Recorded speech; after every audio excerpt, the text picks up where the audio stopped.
नमस्कार। Road safety and motor vehicle regulation से related अब नया टॉपिक में लेकर आया हूँ। सीट स्लीपर कैपेसिटी इन बस, यानी कि यह वीडियो है जो स्पेशली जो ट्रांसपोर्ट डिपार्टमेंट से जुड़े हुए कार्मिक हैं, अधिकारी हैं तथा जो बस ऑपरेटर है, ट्रैवल ऑपरेटर है, बस बॉडी बिल्डर्स है, उनके लिए वीडियो बहुत ही इम्पोर्टेंट वीडियो है। आज इस वीडियो के अंदर मैंने बस के अंदर और स्लीपर के अंदर जो सीटिंग कैपेसिटी है वो कैसे निकालते हैं उसके बारे में बताने की कोशिश की है। क्योंकि साथियों बहुत से मेरे पास फ़ोन आते रहते हैं, ठीक ना, साथियों के कि भाई इस बस के अंदर इसका इतना व्हील बेस है तो इसके अंदर कितनी सीटिंग कैपेसिटी हो सकती है। क्योंकि ज़्यादातर स्टेट के अंदर जो व्हीकल का टैक्स है बसों का, वो बस का टैक्स उसके सीटिंग कैपेसिटी के ऊपर निर्धारित कर रखा है। तो इसलिए हर एक जो अपने इंस्पेक्शन अथॉरिटी है या रजिस्टरिंग अथॉरिटी है, यह हमेशा सोचता है कि कहीं इसकी सीटिंग कैपेसिटी कम न हो जाए, जिससे कि टैक्स का हानि नहीं हो जाए, टैक्स का लॉस नहीं हो जाए, स्टेट का रेवेन्यू लॉस नहीं हो जाए। तो इसलिए हमेशा वो सीटिंग कैपेसिटी को सोच विचार के सही तरीके से ही उसका आरसी में इंदराज करना चाहता है। इसके लिए पूर्व में हर स्टेट के अंदर अलग अलग उसके व्हील बेस के ऊपर एक रेशियो टेबल के हिसाब से या किसी स्टेट में फॉर्मूले के हिसाब से इनकी सीटिंग कैपेसिटी निकाली जाती थी और मिनिमम सीटिंग कैपेसिटी वो दर्ज की जाती थी कि उतनी तो उसमें रखनी है। लेकिन अब वो सारे खत्म हो चुके हैं, ठीक है ना। अब सीटिंग कैपेसिटी कैसे निकालनी है उसके बारे में आज अपन डिस्कस करेंगे। मैं कैलाश शर्मा, मोटर इंस्पेक्टर। अगर पूर्व के मेरे वीडियो आपको अच्छे लगे हैं और मेरे चैनल को अभी तक सब्सक्राइब नहीं किया है या फिर आप मेरे चैनल पे प्रथम बार आए हैं तो प्लीज़ मेरे चैनल को सब्सक्राइब कर लें और बेल आइकन को दबा दें, जिससे कि इनसे संबंधित ऐसे कोई और जो इंटरेस्टिंग वीडियो है वो आपको तुरंत मिल सके। तो अपन स्टार्ट करते हैं। Seat oblique sleeper capacity in bus. पहले बसों का निर्माण, ठीक ना। जो बस का निर्माण होता है, जो सीटिंग बस होती है, उसका जो कंस्ट्रक्शन होता है, ठीक ना, उसका कंस्ट्रक्शन ऑफ बस as per rule 125C of CMVR 1989, building of buses sitting capacity more than 14 in all as per AIS 052 and sleeper coach buses as per AIS 119। यानी कि 14 इन ऑल से सीट से ज़्यादा अगर कोई बस है तो उस बस का निर्माण AIS 052 के अकॉर्डिंग होगा, और अगर स्लीपर कोच बस है तो उसका निर्माण AIS 119 के अकॉर्डिंग टू होना चाहिए। तो सबसे पहले तो आपको यह मालूम होना चाहिए कि AIS 052 क्या है और AIS 119 क्या है। जब तक आपको ये दोनों मालूम नहीं होंगे तब तक आप सीटिंग कैपेसिटी बिल्कुल भी नहीं निकाल सकते हैं, ना उसके आसपास भी कहीं जा सकते हैं।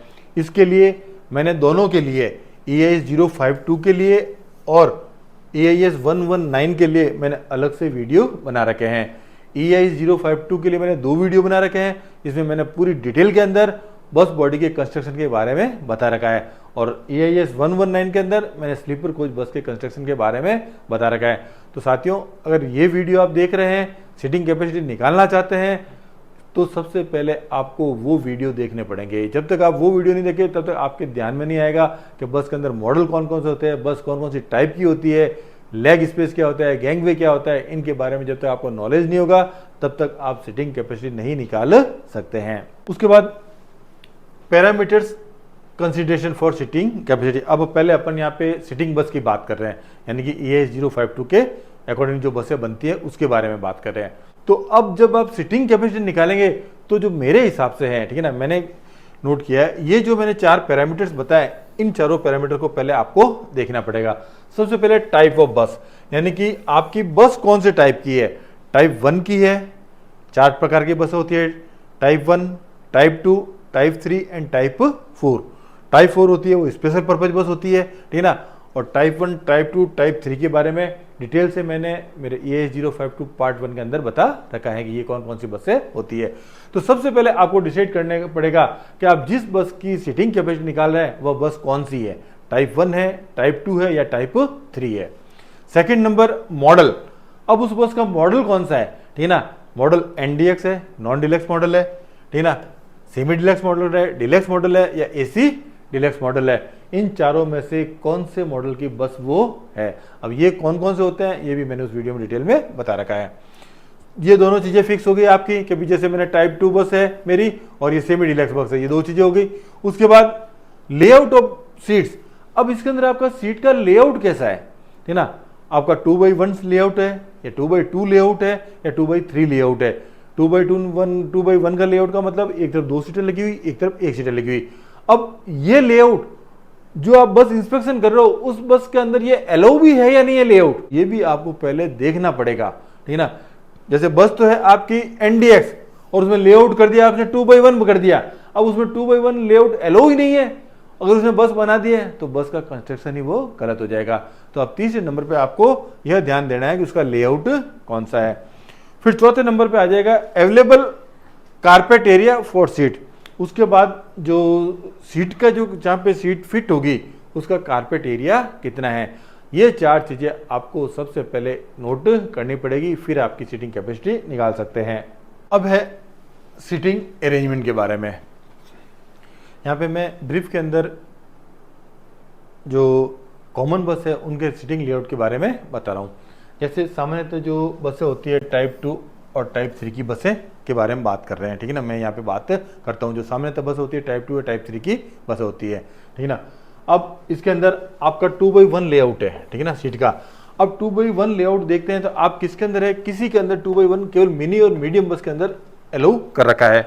उसके बाद 2x2 का लेआउट है, वो 2x2 लेआउट का अगर आप एनडीएक्स है और एचडीएक्स मॉडल है उसके अंदर 2x2 का लेआउट आपने अलाउ ही नहीं कर रखा है। अब अगर आपके पास कोई बस बना के ले आता है, ठीक ना, वो बस तो मॉडल तो लाता है एचडीएक्स और उसके अंदर लेआउट बना देता है 2x2, तो उसका बस का कंस्ट्रक्शन ही गलत हो गया, तो सीटिंग कैपेसिटी निकालने की बात ही नहीं आएगी।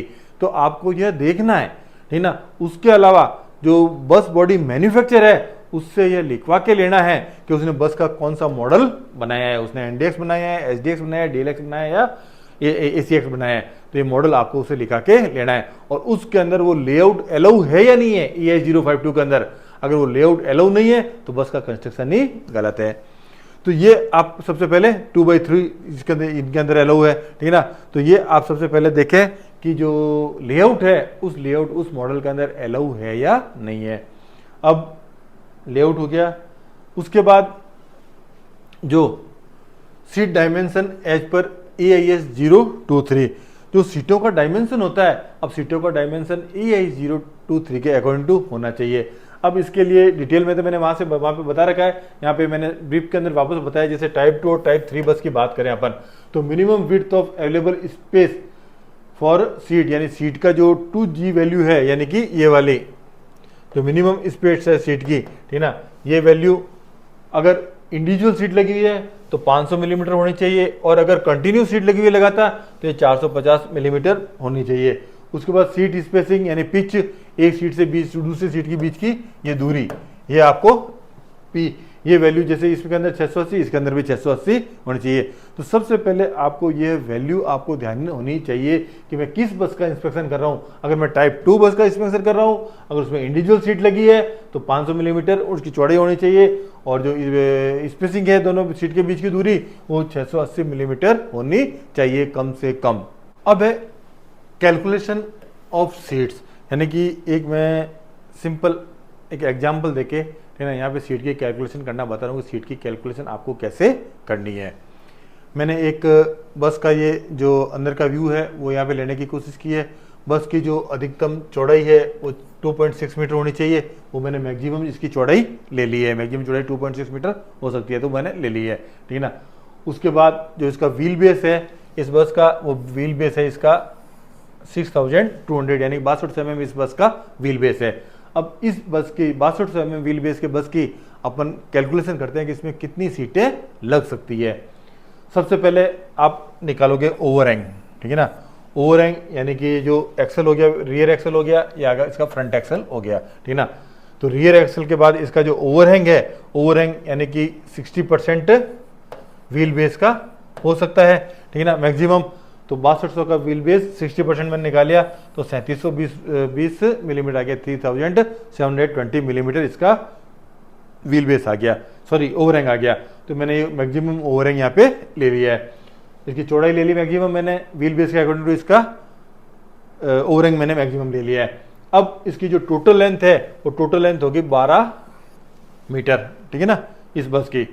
अब ये आपने, मैंने कैबिन का जो स्पेस है, ये कैबिन का स्पेस मैंने अलग से छोड़ दिया है, ठीक है ना, 1500 mm करीब 1.5 मीटर मैंने कैबिन का स्पेस छोड़ दिया है। ये जो मैंने कारपेट एरिया, कारपेट में बताया है, ये कारपेट में यहाँ पे सीटें फिट होनी है यहाँ पे, ठीक है ना। तो अब यहाँ पे कितनी सीटें लग सकती हैं? सबसे पहले आप इसका गैंगवे है वो गैंगवे निकाल लो, ठीक है ना। यहाँ पे 660 mm गैंगवे होना चाहिए सिटिंग बस का, तो 660 mm मैंने गैंगवे निकाल लिया। गैंगवे निकालने के बाद आपका ये जो एरिया बचा है और ये जो एरिया बचा है, यहाँ पे सीटें फिट करनी है। तो इस टोटल एरिया को आप कैलकुलेशन करो सबसे पहले। तो total area for seat arrangement 10,500 into 1840 mm, यानी कि 2600 में से मैंने ये गैंगवे निकाल दिया, तो 1840 तो इसकी चौड़ाई आ गई, और इसकी लंबाई है टोटल, लंबाई यहाँ से लेके यहाँ तक जहाँ पे भी सीटें लगनी है वो लंबाई 10,500 मिलीमीटर मैंने ले ली है, ठीक है ना। इसका एरिया निकाल लिया। एरिया निकालने के बाद एरिया ऑफ वन सीट, अब एक सीट का एरिया कितना होगा? एक सीट के एरिया के लिए 2G इंटू पी, यानी पीछे जो मैंने आपको वैल्यू बताई थी 2G यानी कि ये सीट के दूरी, ये 2G वैल्यू कितनी होनी चाहिए? 500 मिलीमीटर अगर इंडिविजुअल सीट है तो, और कंटिन्यूस सीट तो 450 मिलीमीटर होनी चाहिए। और ये पिच, ठीक है ना, ये पिच 680 मिलीमीटर होना चाहिए। यहाँ पे मैंने 2G ले ली 500 मिलीमीटर इंडिविजुअल सीट मानते हुए, और 680 मिलीमीटर मैंने पिच ले लिया, ठीक है ना। तो ये पर सीट का एरिया आ गया। टोटल एरिया में से पर सीट को डिवाइड कर दिया तो ये आ गया 57 सीट्स, यानी कि इस बस के अंदर लगभग 57 सीटें लग सकती हैं। 57 सीट्स इसके अंदर एकोमोडेट हो सकती हैं। अब इसमें 1-2 सीट प्लस माइनस हो सकती है, क्योंकि जो इमरजेंसी गेट होती है उसके लिए जगह छोड़ी हुई हो सकती है, और भी किसी कारण से गेट की कई पोजीशन की वजह से 1-2 सीटें कम ज़्यादा हो सकती हैं। लेकिन यहाँ पे मैंने एक टेंटेटिव मोटे रूप से बताया है कि इसके अंदर 57 सीट्स इस व्हीकल के अंदर एकोमोडेट हो सकती है। अब अपन बात करते हैं बर्थ यानी कि स्लीपर के कैलकुलेशन के बारे में, कि जो स्लीपर बस होती है उसके अंदर स्लीपर की कैलकुलेशन कितनी कैसे की जाएगी। तो उसके लिए बर्थ डायमेंशन, सबसे पहले जो बर्थ की लेंथ होनी चाहिए वो 1800 mm होनी चाहिए, 1.8 मीटर मिनिमम। उसके बाद विड्थ है, जो बर्थ की चौड़ाई है, वो चौड़ाई अगर 1/2 लेआउट है तो 600 mm होनी चाहिए, और 1/1 लेआउट है तो 560 से लेके 750 mm के बीच में हो सकती है। उसके बाद जो हेडरूम है, हेडरूम 900 mm हेडरूम मिनिमम होना चाहिए एक स्लीपर बस के अंदर। तो सबसे पहले तो आपको ये 3 चीजें ध्यान रखनी है। उसके बाद अब अपन कैलकुलेशन करते हैं, ठीक है ना, बर्थ की। जैसे सीट की कैलकुलेशन की वैसे वैसे बर्थ की कैलकुलेशन करते हैं। बर्थ की कैलकुलेशन वो का वो 62 mm व्हील बेस की एक मैंने बस यहाँ पे एग्जांपल ली है, ठीक है ना। वो का वो ओवरहैंग निकाल दिया पहले, जो मैक्सिमम ओवरहैंग है 60% वो निकाल दिया। जो चौड़ाई है 2.6 मीटर जो बस की होती है वो मैंने मैक्सिमम चौड़ाई ले ली, ठीक है ना। अब जो ये जहाँ पे ये सीटें हैं, जो सीटें एकोमोडेट होगी, वो जो एरिया यानी कि कैबिन का एरिया ये मैंने यहाँ पे अलग से छोड़ दिया है, ठीक है ना। उसके बाद गैंगवे का एरिया है, गैंगवे 660 मिलीमीटर गैंगवे हो गया, ये निकाल दो। तो ये जो टोटल कारपेट एरिया है, सबसे पहले आप ये कारपेट एरिया कैलकुलेट कर लो कि भाई सीटें लगाने के लिए अपने पास एरिया कितना है। उसके बाद नंबर ऑफ स्लीपर, फिर एरिया ऑफ वन स्लीपर, एक स्लीपर का एरिया। जैसे मैंने अभी बताया, एक स्लीपर के लिए जो लंबाई है वो 1800 mm होनी चाहिए, और चौड़ाई है वो 600 mm, अगर वो 1/2/1 लेआउट है तो मैंने एक स्लीपर का एरिया काउंट कर लिया। अब इसमें डिवाइड करेंगे तो नंबर ऑफ स्लीपर आ जाएगा, यानी कि 18 स्लीपर, यानी कि इस बस के अंदर 18 स्लीपर लग सकते हैं। यानी कि 18 स्लीपर नीचे हो गए, वो कि वो अगर डबल होगा तो 18 स्लीपर ऊपर हो जाएंगे, यानी कि टोटल 36 स्लीपर इस बस के अंदर एकोमोडेट हो सकते हैं। वो का वो मैंने कहा है कि जैसे सीटिंग में कहा, तो यहाँ पे भी अगर जैसे कोई इमरजेंसी गेट का या गेट का और कोई प्रोविजन दे रखा है, या दूसरा कोई अन्य कोई प्रोविजन दे रखा है, तो उसके अंदर सीट कोई 1-2 बर्थ कम ज्यादा हो सकती है, ठीक है ना, या 1-2 बर्थ का जो डायमेंशन कम हो सकता है। तो ये ध्यान रखें हमेशा। तो इस प्रकार से अपन स्लीपर बस की जो बर्थ की जो कैपेसिटी है, जो स्लीपर की कैपेसिटी है, वो निकाल सकते हैं। अब एक फॉर्म 22B क्लॉज 6.19, यानी कि जो EI के नॉर्म्स है 052 के अंदर क्लॉज 6.19 है, उसके अंदर फॉर्म 22B के बारे में बता रखा है। कैसे? यानी कि जब भी कोई बस बॉडी वाला बस की बॉडी बनाएगा, तो साथ में एक वो फॉर्म 22B देगा, ठीक है ना। वो क्या है देखो, enclose a sheet and indicating calculation of the sitting and standing passenger capacity based on the procedure specified in the bus body code along with the layout seat and standing area।